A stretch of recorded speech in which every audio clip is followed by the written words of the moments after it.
The blanket is not what keeps you warm. The blanket is a passive insulator. Why it slows heat loss, but it does not stop it, and it certainly does not return anything to you. What kept soldiers warm through the winters of the Second World War was not the quantity of material piled on top of them. It was the deliberate engineering of a closed-loop heat reflection system that used the body's own thermal output as a continuous heat source, recycling warmth that conventional blanket logic simply allows to disappear into the air above. Understanding why this matters starts with understanding what your body is actually doing while you sleep. You are generating heat constantly. A resting adult produces roughly 80 watts of thermal energy per hour, equivalent to a small incandescent light bulb running continuously through the night.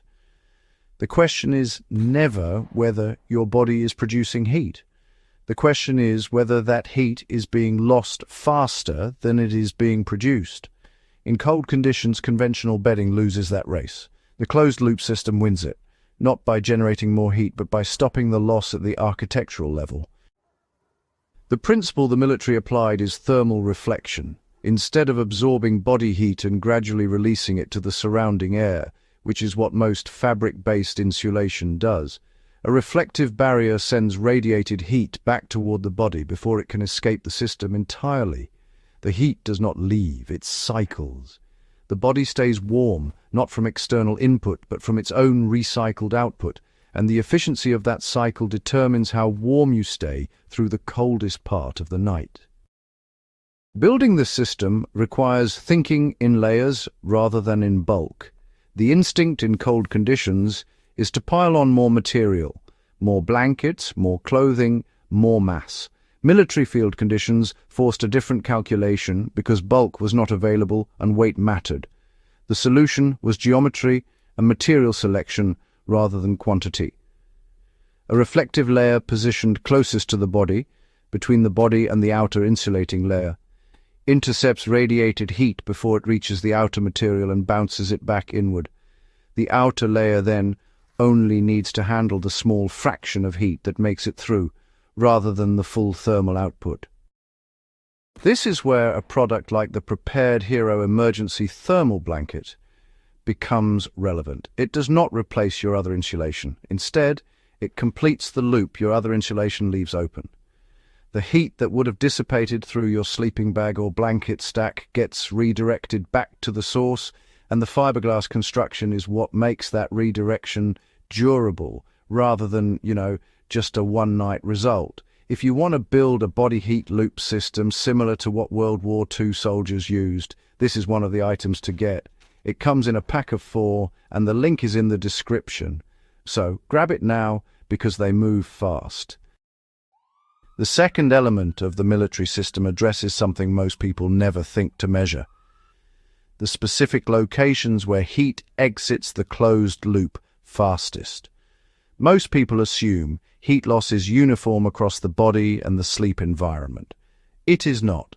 The head, the neck, the feet, and any gap where body geometry creates a pocket of air exposure are disproportionately responsible for total heat loss. A soldier who understood this did not sleep colder than necessary. He identified those specific exit points and sealed them. The total material weight stayed the same. The warmth increased significantly. This is where thermal detection changes the practical application of the method at home. Most heat loss is invisible. You cannot see infrared radiation escaping through a gap in your collar or through the section of wall beside your bed where insulation has settled or was never properly installed. What you can see, with the right tool, is the surface temperature differential that shows you exactly where the heat is going. The ATEC-CT infrared thermometer does exactly this: laser temperature detection, adjustable emissivity, max measure function. Point it at different surfaces in your sleeping environment, and the temperature readings tell you precisely where the closed loop is leaking. A wall reading 8 degrees colder than ambient air is pulling heat toward it. A floor surface showing a large differential is sinking heat downward. The military diagnosed this intuitively. You can now do it in 60 seconds with a tool that costs less than one night's worth of running a space heater. The link is in the description. The application at home scales this thinking to any environment. A bedroom with poor window insulation is leaking the closed-loop system through every pane of glass. A sleeping surface in direct contact with a cold floor is losing heat through conduction at a rate that no number of blankets stacked on top can compensate for, because the direction of loss is downward.